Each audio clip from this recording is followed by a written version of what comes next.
Además produce un incremento en AMP cíclico y la doctora Madero me decía, no nos vamos a ir al hilo, pero sí quería hacer una anotación en esto, y es, sí genera liberación de factor neurotrópico derivado del cerebro, que sí mejora la supervivencia neuronal. La gente tiene la idea de que la terapia electroconvulsiva mata neuronas, ¿sí? Entonces es como a los psiquiatras nos dicen, van a quemar las neuronitas de los pacientes, y realmente no. O sea, lo que se ha encontrado en los modelos en ratas es que la generación de factor neurotrópico mejora la viabilidad neuronal en los pacientes.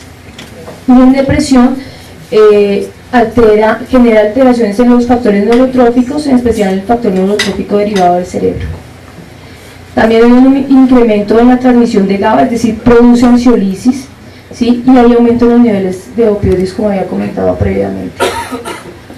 ¿Cómo la utilizamos? No hay unos estándares que nos digan para depresión mayor usted debe utilizar 1 a 3 veces a la semana durante 10 o 12 sesiones. Cada institución tiene unos protocolos diferentes. Lo que nosotros estamos utilizando actualmente son 12 sesiones continuas interdiarias para evitar los efectos que hay sobre memoria anterógrada, porque sí se dan. Es decir, el paciente tiene un olvido de más o menos un día a 12 horas antes de la terapia electroconvulsiva, que uno los puede ver reflejado en las pruebas neuropsicológicas, pero que a posteriori no hay esa alteración, ¿sí? Es decir, no termino teniendo alteraciones en memoria de fijación, que es importante para los pacientes.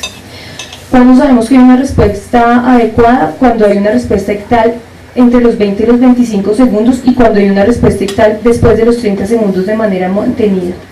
Debemos hacer monitorización con electroencefalograma, porque cuando utilizamos anestesia y relajación, que el doctor ahora pues nos va a contar del tema, el paciente está absolutamente relajado y quieto, y la única manera de percibir la convulsión es a través del torniquete, pero a través del electroencefalograma también, que nos ayuda a predecir qué tan buena ha sido la respuesta que hemos tenido con el choque que estamos enviando.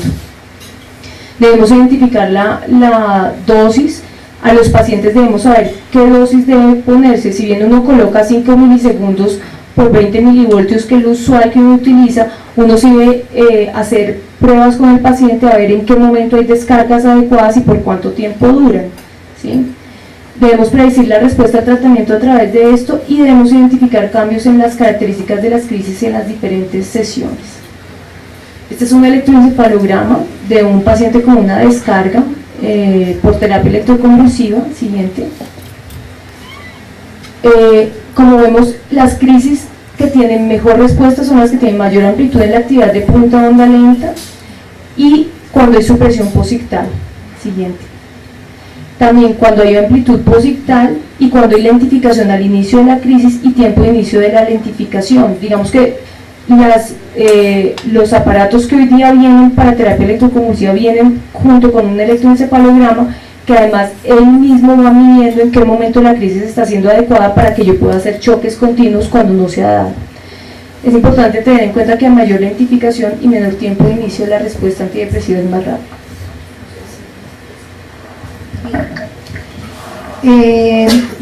Para este tipo de terapia, pues siempre están presentes los dos especialistas. La terapia electroconvulsiva es manejada por el especialista en psiquiatría, y desde el punto de vista la anestesia debe ser manejada y es manejada por el especialista en anestesiología. Vamos a continuar entonces. Ya, ¿cómo nos enfrentamos a un paciente con un trastorno mental, con retraso psicomotor, cuando llega el paciente el día de la cirugía y va a empezar desde la inducción de ese paciente? La primera pregunta es la siguiente, para todos los conferencistas. La doctora Patricia González ya hizo un adelanto de esto, pero la pregunta es, ¿qué tanto deben intervenir los familiares? Posiblemente no todos, pero de pronto la mamá o el padre del paciente, desde el momento que llega el paciente a la sala de recepción en la cirugía ambulatoria. No hablo de los pacientes hospitalizados, sino los ambulatorios. ¿Y ¿qué tanto inclusive la participación de entrar al padre hasta el momento de la inducción a la sala quirúrgica? Cosas que están muy de moda en algunos sitios respecto a ese tipo de pacientes, y ustedes también lo saben, respecto a el nacimiento, es decir, a los partos, donde ahora participan esposos y otros familiares que quieran. Entonces yo quiero que ustedes me contesten esa pregunta, cómo en su experiencia lo han abordado y qué sugerencias salen de eso. A ver, doctor Pedro, por favor. Bueno, la participación de los padres en el acto anestésico, específicamente de los niños, es muy controversial, y yo me atrevería a decir que está muy enfocada a, uno basa su experiencia en el peor de los resultados, porque a uno no siempre le va bien. Entonces hay muchos pacientes en los cuales uno puede pues hacerse una intuición de qué tanto puede participar la mamá, y uno le puede invitar a que lo ayude, pero estos pacientes no son fáciles de dormir. Y a veces la elección de la anestesia, si usted decide hacer una anestesia endovenosa, una anestesia inhalatoria, pues con la mamá a bordo no es tan fácil de decir, y a veces no le sale a uno también la cosa y la mamá termina entrando en controversia con uno. Entonces yo pienso que, como muchas de las partes de la práctica médica de nosotros basamos nuestra experiencia en el peor de los resultados. Hay mucha gente que dice, yo no hago eso porque una vez me fue mal y no lo vuelvo a hacer. Es muy difícil y muy controvertido a veces obligar a un anestesiólogo a que tome esa decisión, y eso es lo que yo he pensado. Nosotros en el Roosevelt optamos por no invitar a la mamá y ponerle 1000 pretextos, que la sala está que contamina la sala, pero nosotros sabemos que hay pacientes que son difíciles y uno también, otra cosa que tiene que ver, hablar con el niño, si el niño, su capacidad mental lo permite, es si quiere la vena o si quiere la máscara. Yo vuelvo y insisto en el ejemplo, yo antes de dormir cualquier niño siempre me pongo la máscara, yo le pongo la máscara al auxiliar y le pongo la máscara al niño. A veces ellos se retiran cuando usted coge la máscara y se la pone, pues él siente una agresión impresionante. Si yo me pongo la máscara, si le pongo la máscara al auxiliar y si le pongo al niño, a veces ellos se tranquilizan, a veces no colaboran mucho, a veces unos piden la vena y definitivamente odian la máscara por experiencias pasadas. Entonces uno debe llegar a un acuerdo. ¿Quiere la vena? Huele un poquito. ¿Quiere la máscara? Huele feo, huele raro. ¿A qué huele? Sí, huele raro. Es lo mejor, pactar con el niño, creo que es lo más importante, además porque los niños tienen derecho a elegir. A veces la mamá también los induce, eso, déjate poner la máscara, déjate coger la vena, es lo que el niño quiera en últimas.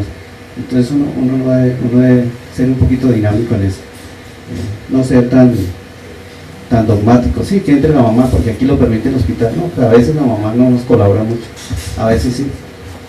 Bueno,